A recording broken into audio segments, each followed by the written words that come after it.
Bonjour, chers étudiants. J'ai présenté aujourd'hui un chapitre très intéressant dans la matière de gestion administrative. C'est un chapitre qui porte sur les problèmes dans l'entreprise.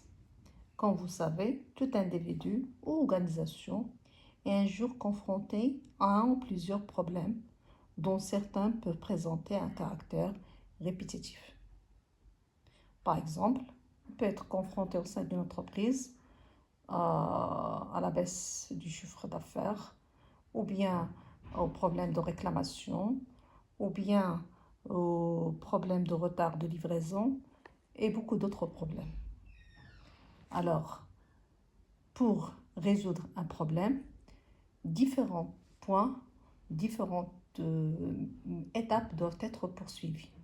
Parce que la méthodologie de résolution de problèmes, c'est le fait de choisir une solution, mais en suivant ces étapes.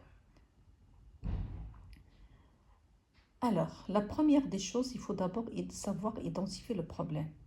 D'abord, on parle de problème lorsqu'un ou plusieurs acteurs se trouvent confrontés à une situation complexe à laquelle on ne trouve pas de solution immédiate.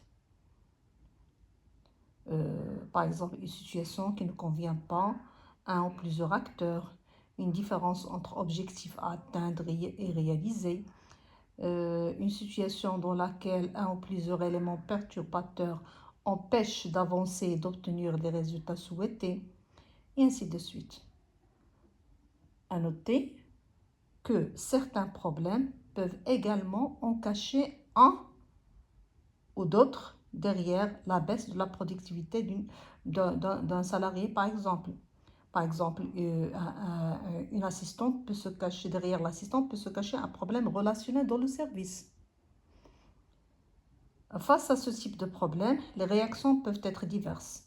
Prise de conscience, ce n'est pas possible.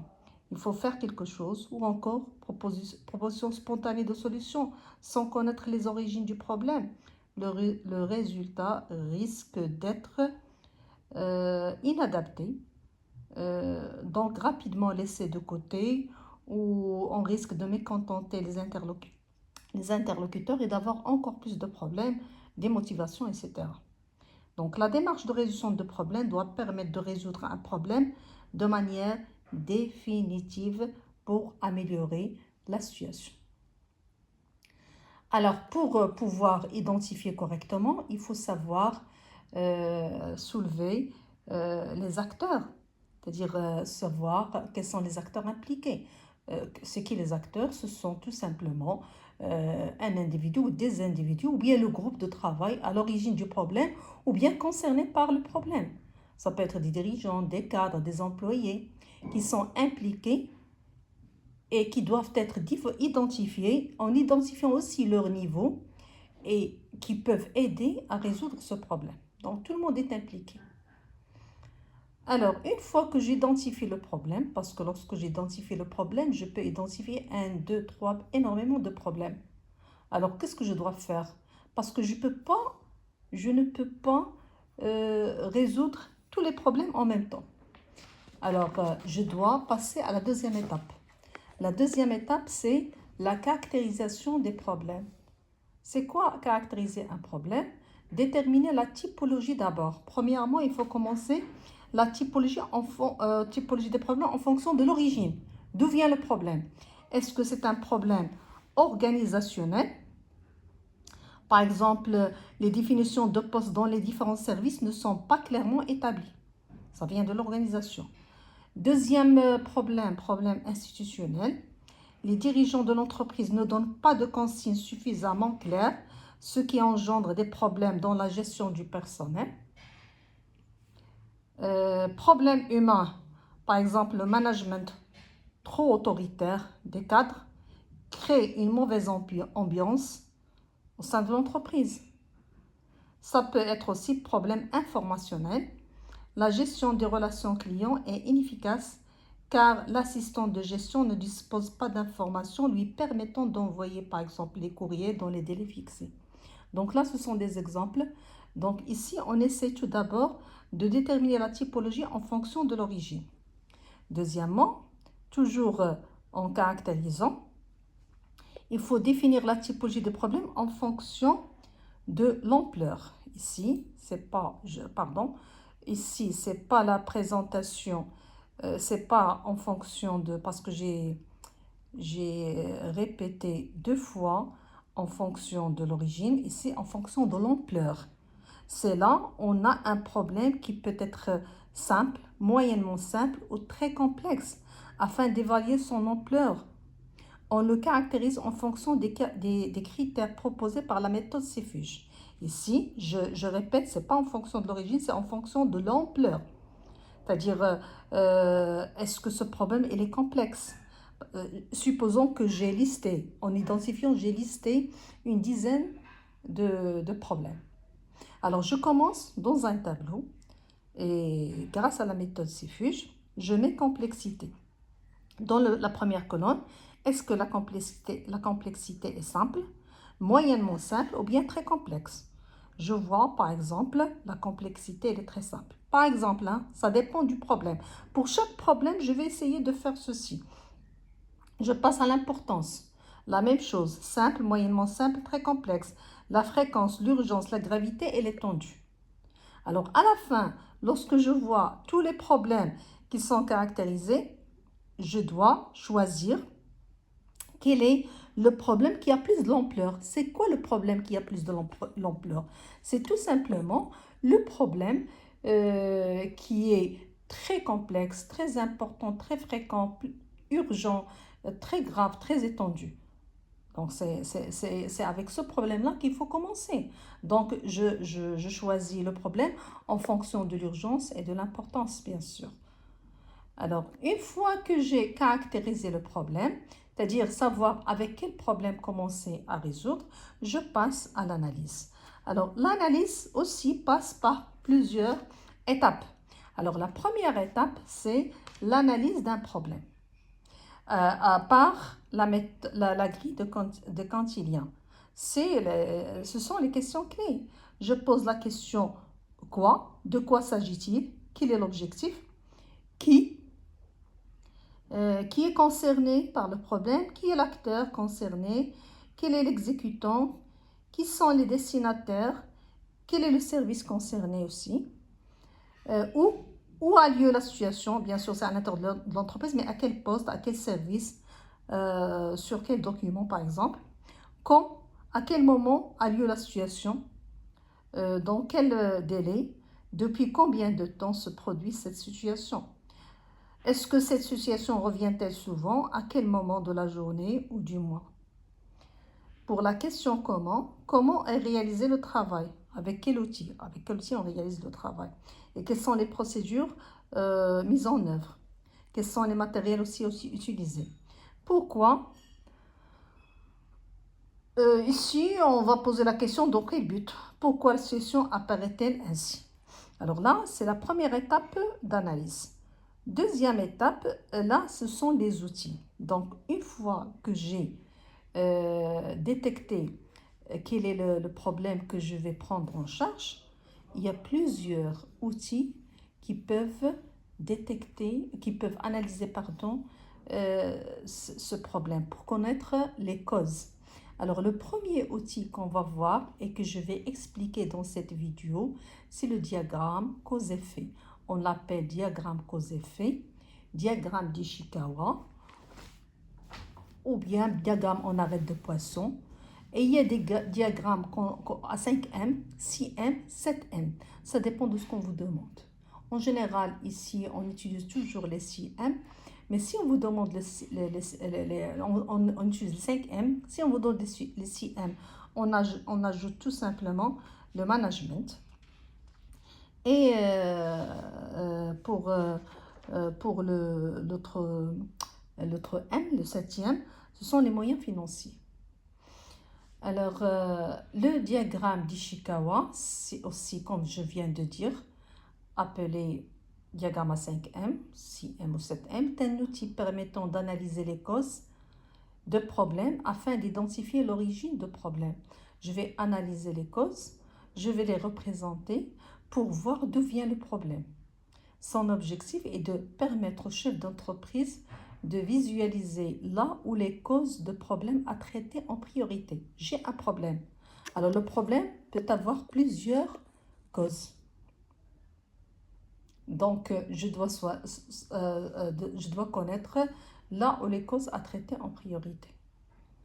Alors, pour sa méthodologie, afin d'analyser correctement un problème, il faut pouvoir les regrouper en catégories demandées. Alors, comme je viens de dire, ça dépend des 5M, 6M ou 7M. Si on vous dit rien, c'est toujours 5M. C'est milieu, matière, matériel, main-d'œuvre, méthode, management et moyens financiers. Le milieu, c'est l'environnement matériel ou immatériel, les conditions de travail, par exemple bruit, éloignement et bien d'autres causes.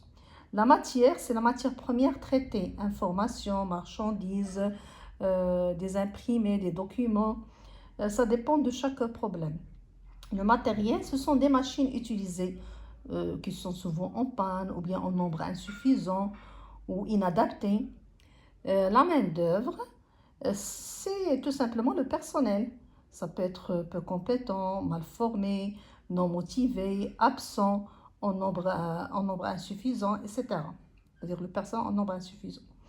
La méthode, ce sont des procédures utilisées, processus d'échange d'informations. C'est la méthode utilisée au sein de l'entreprise. Le management, méthode d'encadrement, style de commandement, délégation, organigramme imprécis. Ce problème, si vous voulez, si vous n'avez que 5M, je peux l'intégrer avec la méthode parce que le management utilise sa méthode. Et les moyens financiers, ce sont les budgets alloués, les coûts, etc. Les moyens financiers ne sont pas toujours demandés. Voilà la première partie. Donc, je vais regrouper les causes en catégories. Par exemple, pour milieu, je viens de dire, ça peut venir des bureaux éloignés ou bien par exemple, exécuter des lieux ou bien ça peut être aussi des conditions de travail non favorables et ainsi de suite. Alors, une fois que je regroupe dans chaque par catégorie, je passe à la représentation schématique. Alors, comment on représente? Alors là, il faut faire très attention parce que le premier travail qui est difficile, c'est le fait de regrouper par catégorie. Une fois que vous réussissez le regroupement par catégorie, il vous reste tout simplement la schématisation. Mais la schématisation, il faut essayer de respecter la présentation. Donc, parce que c'est un support visuel, il doit être bien présenté. Alors, la représentation pour la forme schématique d'une arête de poisson, comme ça. Alors, vous avez d'abord, je trace l'axe horizontal et vous avez l'arête de poisson. À l'intérieur de l'arête de poisson, je mets difficulté dans le travail. Par exemple, ici, je peux mettre le problème, c'est-à-dire retard de livraison ou bien réclamation des clients. Donc ici, je trace une flèche horizontale avec l'expression du problème général. Deuxièmement, des flèches correspondant chacune à un type de cause sont présentées et liées à la flèche horizontale. Ici, les flèches, par exemple, j'ai mis ici milieu. Je trace la flèche jusqu'à l'axe horizontal. Voilà, la même chose pour main-d'œuvre, matière, méthode, management. Ici, j'ai que 5M. Pour chaque cas, ça dépend, je peux trouver 5M, 6M, 7M. Mais ici, je dois relier chaque catégorie à l'axe central. Ensuite, je commence par les différentes causes relevées par type inscrites sur chacune des flèches convergentes. Par exemple, ici, le milieu, je trouve que exécuter des lieux, je le mets ici au-dessus de ma flèche. Je mets par exemple éloignement, j'écris éloignement. Et à noter aussi que dans chaque cause, je peux avoir des sous-causes. Donc, je mets une autre flèche ici, là, pour mettre la sous-cause. Par exemple, ici, la main-d'œuvre. Je mets problème de personnel. Je peux mettre une flèche sous-cause inadaptée, ou bien incompétent, ou bien mal formé. Méthode, la méthode ici, je peux avoir, par exemple, manque ou consigne insuffisante, c'est-à-dire il y a pas de consigne, méthode inadaptée. Vous avez la matière, je peux avoir par exemple documents non lisibles, les documents avec lesquels on travaille non lisibles. Donc, je commence ainsi jusqu'à terminer ma présentation. Donc, regardez bien l'axe horizontal, à la fin, une arête de poisson. Vous avez le problème ici, il faut l'écrire, il ne faut pas oublier parce qu'il y a notation, si vous avez dans un examen ou bien dans un contrôle, vous avez ici des points sur l'arête, sur les catégories et ainsi sur les causes. OK? Donc, il faut écrire les causes au-dessus des flèches et essayer de ne pas tout écrire parce que parfois, c'est un peu détaillé.